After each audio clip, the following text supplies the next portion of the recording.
ሰላም ውድ ተማሪዎች እንዴት ናችሁ? ዛሬ የ2018 የስድስተኛ ክፍል በቦሌ ክፍለ ከተማ የተዘጋጀውን እንግሊሽ ሞዴል ፈተና ይዤላችሁ መጥቻለሁ። እንግዲህ ከዚህ በፊት አማርኛ ሞዴል ፈተና ለቅቄ ነበረ። ዛሬ ደግሞ እንግሊሽን የምንሰራ ይሆናል። በሚገባችሁ መንገድ ቀለል ባለ መንገድ የምንማማር ይሆናል ማለት ነው። ወደ ጥያቄዎቹ ከመሄዳችን በፊት ቪዲዮ ጠቃሚ ስለሆነ ዩቲዩብ እንዲያዳርሰው ለሌሎች ሰዎች ላይክ ማድረግ፣ ለምታውቋቸው ሰዎች ሼር ማድረግና አዲስ የሆናችሁ ሰዎች ወይም ሰብስክራይብ ያላደረጋችሁ ሰዎች ደግሞ ሰብስክራይብ ማድረግ አትርሱ። በቀጥታ ወደ ጥያቄው እንሄዳለን። በዚህ መሰረት ጥያቄውን እንሰራለን። The first question is, what is the main idea of the paragraph? Eagles are strong, skilled birds that fly high and hunt well. B. How eagles are fly and where they live. C. What eagles are eat and their work. D. Eagles are domestic animals found in many places. It's not domestic, they are wild, so this one is not correct. ዶሜስቲክ አይደሉም ዋይልድ ናቸው። ስለዚህ ልክ አይሆንም። ሲ ደግሞ ኤግሎች ስለሚበሉትና ስለስራቸው ነው የሚያወራው ይላል። ቢ እንዴት ነው የሚበሩት፣ ወዴት ነው የት ነው የሚኖሩት የሚለው ላይ ያተኩራል ይላል። ኤ ደግሞ ኤግልስ are strong skilled birds that fly high and hunt well. The answer will be A. most of የሚያወራው ኤግሎች እንዴት ምን አይነት በጣም ጥንካሬያቸውን እንዴት ነው የሚበሩት በምን አይነት ከፍታ ላይ እንዴት ነው የሚያድኑት የሚለው ላይ ሞር ኦፍ በጣም ያወራል ፓራግራፉን ስታዩትና መልሳችን ኤ ይሆናል። ሁለተኛው you recognize an eagle by its sharp beak, strong claws. What is the synonym word of underlined word? Recognize is the underlined word. What is the synonym for recognize? A. Notice. B. Representation. C. Overlook. D. Forget. The answer will be notice. Recognize ማድረግ ማለት መለየት ማለት ነው። notice ማድረግ ማለት መለየት ነው ያንን ነገር ማለት ነው። ስለዚህ መልሱ የሪኮግናይዝ ሲኖኒም ኖቲስ ነው። ሪፕሬዘንቴሽን መተካት ነው እንጂ መለየት አይሆንም። ኦቨርሉክ ማለት መርሳት ነው። ፎርጌት ማለት መርሳት ነው። መልሳችን የሚሆነው ኖቲስ የሚለው ኤ ይሆናል ማለት ነው። ሶስተኛ the pronoun they in paragraph 2 line 1 refers to, let me say this one. Eagles have amazing eyesight, much better than humans. ይልና they ይላል can spot even tiny animals moving on the ground from very far away. አሁን ይሄ they የሚለው ፕሮናውን ወይም ተውላጠ ስም ማንን ተክቶ እንደገባ ለማወቅ ከሱ በፊት ያለውን ሴንቴንስ ነው የምናነበው። ከሱ በፊት ያለውን ሴንቴንስ ስናነበው እዚህ ጋር ኤግልስ ይላል አይደለ? ስለ ኤግልስ ነው የሚያወራው። ስለዚህ እዚህ ጋር ቀጥሎ ያለውን ሴንቴንስ ስለ ኤግልስ ነው የሚያወራው ማለት ነው። ስለዚህ መልሳችን ኤግልስ የሚለው ይሆናል። ዘይ የሚለው ሪፕሬዘንት የሚያደርግልን ወይም ሪፈር የሚያደርግልን ስለ ኤግሎች ነው ማለት ነው። አራተኛው from the following sentence which one is false about eagles? Eagles mostly eat fish, small mammals and other birds. ይሄ ልክ ነው። መጨረሻው ፓሴጅ ላይ ብትሄዱ መጨረሻው ፓራግራፍ ላይ ብትሄዱ ታገኙታላችሁ ማለት ነው። ይሄ ልክ ነው። Eagles have amazing eyesight, much better than humans. ይሄኛውም ልክ ነው። ከርቀቱ ነው ማየት ይችላሉ ይላል። Eagles are easy to recognize because of their large wings, sharp curved beaks. ይሄኛውም ልክ ነው።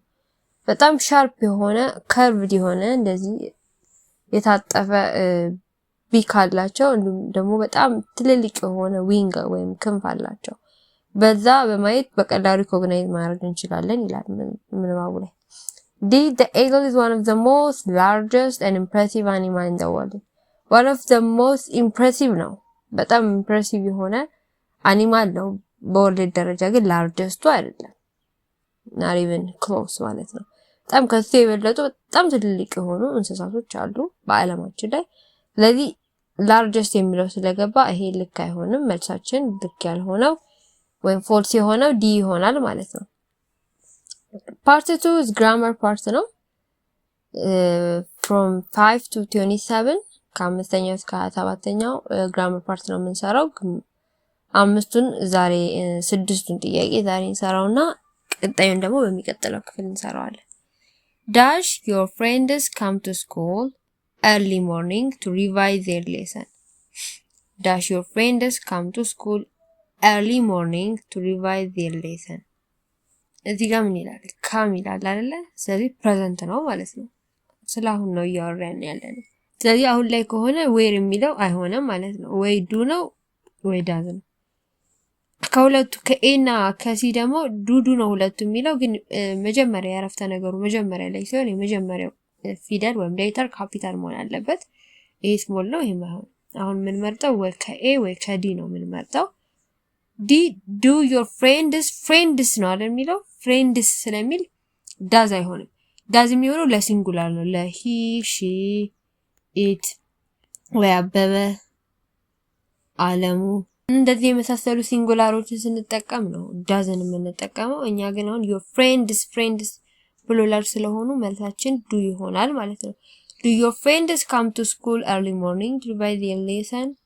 ጓደኞች ሌሰኑን ሪቫይዝ ለማድረግ ለመከለስ በጠዋት ትምህርት ቤት መጣዋል ወይ ነው ብለን እየጠየቀን ነው ማለት ነው። ስድስተኛው ሚስተር አብርሃም bought flowers dash to his girlfriend. ለገርል ፍሬንዱ አበባ ገዛላት ነው ወይም ደግሞ ሰጣት። ጊቭ አይደለም ምርጫው ላይ አበባውን የገዛበት ምክንያት ምንድነው? ፐርፐዝን የምናወራ ከሆነ ብዙ ጊዜ ቱን እንጠቀማለን። ቱ ፕሪፖዚሽን ማለት ነው። ሚስተር አብርሃም bought a flowers dash to his girlfriend. To give ይላል። bought ምንድነው? የባይ ፓስት ቴንስ ነው። ስለዚህ ሚስተር አብርሃም bought a flowers to give to his girlfriend. ፓስት ቴንስ ነው ገዝቷል። ምን ሊያደርግ? ሊሰጣት። ግን ፓስት ቴንስ ነው። ስለዚህ give ሳይሆን የሚሆነው gave የሚለው ይሆናል። to give ሚስተር አብርሃም bought a flowers to give to his girlfriend የሚለው መልስ ይሆናል ማለት ነው። ሰባተኛው my grandfather dash speak for Ethiopian language when he was alive. አያቴ ወንዱ አያቴ ማለት ነው በህይወት እያለ 4 የኢትዮጵያ ቋንቋዎችን መናገር ይችል ነበር ለማለት ነው የፈለግነው። ካን ከሆነ present ability ነው። present ability ነው። ፓስት ኤቢሊቲ ለመግለጽ ደግሞ የምንጠቀመው ምንድነው? ኩድ ነው ማለት ነው። የካን ፓስት ቴንስ ኩድ ነው። should ኦብሊጌሽን ነው። ብዙ ጊዜ ኦብሊጌሽን ወይም ደግሞ ዲዩቲን ለመግለጽ ነው። ግዴታን ወይም ኃላፊነትን ነው። በስት በጣም ሰርቴን የሆነ ኦብሊጌሽን ነው። ሰርቴኒቲ ያለበት በጣም ደግሞ ስትሮንግ የሆነ ኦብሊጌሽን ነው። ግዴታ እንደዚህ መሆን አለበት። መስት በጣም ስትሮንግ ነው። ከመስት ቀጥሎ ሹድ ማለት ነው። ግን እኛ አሁን የፈለግነው እንደዚህ ማድረግ አለበት ሳይሆን ማለት የፈለግነው ይችል ነበር ነው። ካን ካለው when he was alive ነው የሚለው በህይወት እያለ ነው የሚለው። ስለዚህ he already died ማለት ነው። ስለዚህ ስለሞተ ፓስት ሆኗል already ይችል የነበረው ነገር። 4 ቋንቋዎችን ይችላል ሳይሆን የምንለው ይችል ነበር ነው። ስለዚህ ይችል ነበር ለማለት ደግሞ could ነው የምንጠቀመው instead of can we use could ማለት ነው to express abilities in the past. 8th, the visitors dash visit a Bali mountains next week. There is a time indication next week. next week የሚል time indication ካለ future tense ነው የሚሆነው። future ነው ማለት ወደፊት የሚሆን ነው፣ ገና የሚደረግ ማለት ነው። ፊቸርን ለመግለጽ ደግሞ ዊልን መጠቀም እንችላለን ወይም ሻልን መጠቀም እንችላለን ወይም ደግሞ ቢ ፕላስ going to መጠቀም እንችላለን ማለት ነው። ቢ ምንላት is going to ወይም are going to am going to እያለን መግለጽ እንችላለን ማለት ነው። ስለዚህ ወይ is going to ነው ወይም are going to ነው። was going አይሆንም ምክንያቱም ፊቸር ነው። ፊቸር ለመግለጽ መቼም ፓስት ኦክሲላሪን አንጠቀምም፣ ይሄ አይሆንም። going to ደግሞ ኦክሲላሪ የለውም። ኦክሲላሪ ያለው ኦክሲላሪን አንጠቀመውም going to። ስለዚህ እኛውም አይሆንም። ወይ ኤ ነው ወይ ደግሞ ቢ ነው የሚሆነው። እሱን የሚለይልን ደግሞ ሰብጀክቱ ነው። ኢዝ ሲንጉላር ኦር ፕሉራል የሚለውን ነገር እናያለን ማለት ነው። ዘ ቪዚተርስ ኤስ አለች። ዘ ቪዚተር ከሆነ ኢዝ ነበር፣ ግን ዘ ቪዚተርስ ከሆነ ኢዝ ፕሉራል ማለት ነው። ወይም ደግሞ ሞር ዛን ዋን ቪዚተር ነው ያለው ማለት ነው። ከአንድ በላይ ቪዚተር ወይም ጎብኚ ነው። ስለዚህ are going to the visitors are going to visit a Bali mountains next week። ስለዚህ መልሳችን ሲ ይሆናል ማለት ነው። ዘጠነኛው pedestrians dash obey traffic rules while crossing roads። pedestrians ማለት እግረኛ ማለት ነው በአማርኛ። እግረኛዎች pedestrians ኤስ ስላለ dash obey traffic rules while crossing roads መንገድ ሲሻገሩ የትራፊክ ሩልን መጠበቅ አለባቸው። ግን በየትኛው ነው? ሜ ከሆነ በጣም ለስ የሆነ ፖሲቢሊቲ ነው ያለው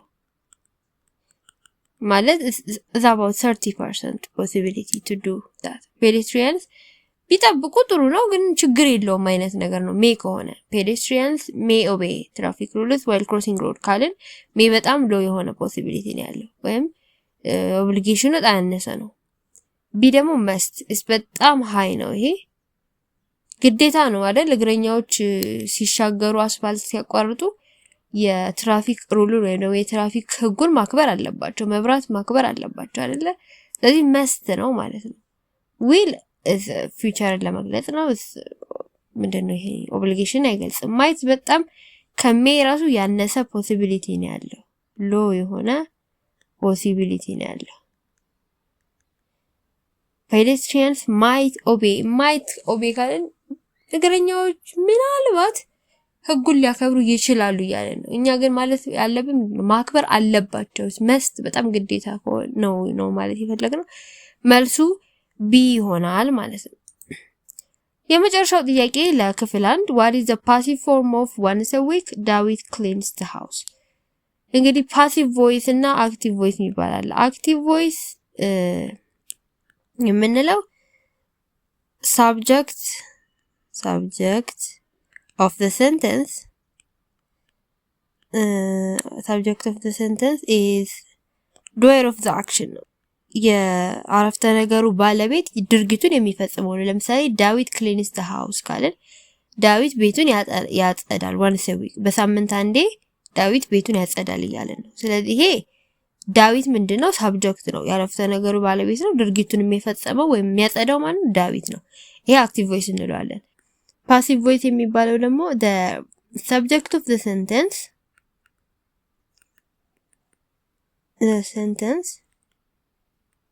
is receiver of the action። ያረፍተ ነገሩ ባለቤት የድርጊቱ ተቀባይ ነው እንጂ ድርጊቱን የሚፈጽመው አይደለም። እንደዛ ሲሆን ምን ይባላል? ፓሲቭ ቮይስ ይባላል ማለት ነው። ለምሳሌ አሁን ዳዊት cleans the house የሚለው ለአክቲቭ ቮይስ ነው። ወደ ፓሲቭ ስንቀይረው ማን ነው ድርጊቱ የተቀበለው ወይም የተጸዳው ማን ነው? ሃውሱ አይደለ?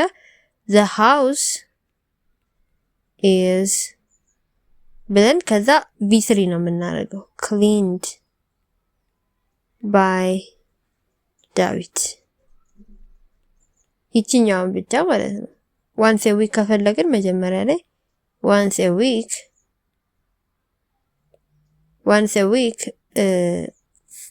the house is cleaned by ዳዊት ማለት እንችላለን ማለት ነው።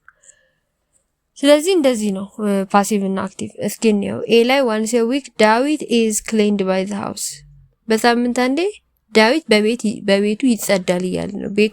ቤቱ ዳዊትን አያጸዳውማ። ይሄ incorrect grammatically።